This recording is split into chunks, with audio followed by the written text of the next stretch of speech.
নমস্কাৰ, আজি মই নামঘৰলৈ ওলাইছোঁ। আপোনালোকক জনাবলৈ পাই সুখী হৈছোঁ যে অহা 5-6 অক্টোবৰত মহাপুৰুষ শ্ৰীমন্ত শংকৰদেৱৰ 574 সংখ্যক জন্মোৎসৱ মধুটিং সাৰ্বজনীন নামঘৰত উদযাপন কৰিবলৈ লোৱা হৈছে। এই জন্মোৎসৱ উপলক্ষে এখনি ভাওনা প্ৰদৰ্শনৰ আয়োজন কৰা হৈছে। ভাওনাখনৰ নাট হৈছে মৎস্য অৱতাৰ চাৰিবেদ উদ্ধাৰ। আজি এই নাটখনি মুকলি কৰিব, যাৰ বাবে মই নামঘৰলৈ ওলাইছোঁ।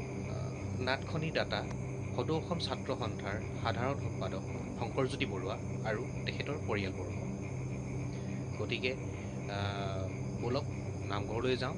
নামঘৰ আপোনাক নাটখনিৰ মুকলিৰ দৃশ্য দেখুৱাম আৰু আগতীয়াকৈ সকলোকে ভাওনাখনিলৈ আমন্ত্ৰণ জনাইছোঁ মোৰ ফালৰ পৰা। বৈষ্ণৱসকল, আজি এটা শুভ দিন, আমাৰ শুভ মুহূৰ্ত। আজি আমাৰ স্বৰ্গীয় দিলীপ বৰুৱাদেৱৰ সোঁৱৰণি বা স্মৃতিত আমাৰ নাটখন ভাওনাৰ নাটখন মুকলি কৰিবলৈ লৈছে। গতিকে আজি শ্ৰী শংকৰজ্যোতি বৰুৱা মাতৃয়ে এখনি ফুলাম গামোচাৰে মুখ্য পায়ন চন্দন চাংমাই আদৰণি জনাইছোঁ।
ইয়াত ভকতবৃন্দ আৰু আই ভাতৃসকলৰ বাবে বইল ভাতৰ ব্যৱস্থা কৰা হৈছে।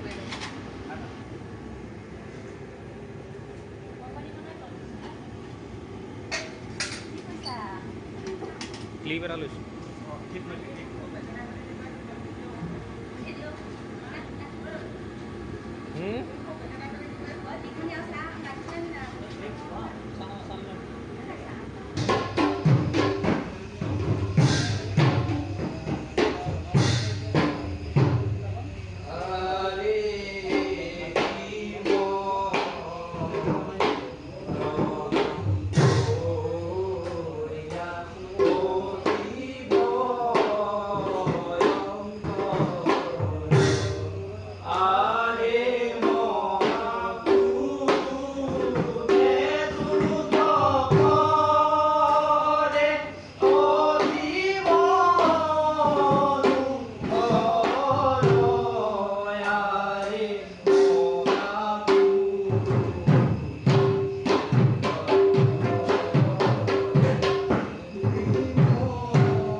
এটা বিশেষ কামৰ বাবে ওলাই যাবলগীয়া হোৱাত মই আপোনালোকক প্ৰসাদ বিতৰণ আৰু ভকত শিষ্যসকলে আহাৰ গ্ৰহণ কৰা ভিডিঅ' দেখাব নোৱাৰিলোঁ।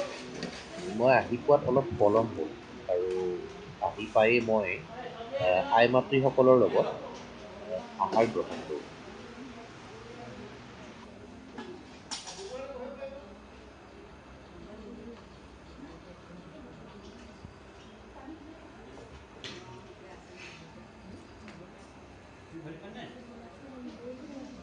ভাওনাখনৰ দাতা আমাৰ ইয়াৰ বৰ্মাই জন্মোৎসৱৰ উপলক্ষে দুআষাৰমান কিনো কয় কওক।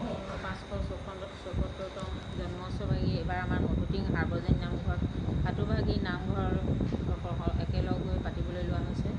আৰু আমাৰ এইবাৰ শংকৰ জন্মোৎসৱৰ ভাওনাভাগী দাতা হিচাপে দেউতাকৰ পিতৃৰ সোঁৱৰণিত আমি 4টি পানী দেউতাকৰ সোঁৱৰণিৰ কাৰণে আগবঢ়াইছোঁ।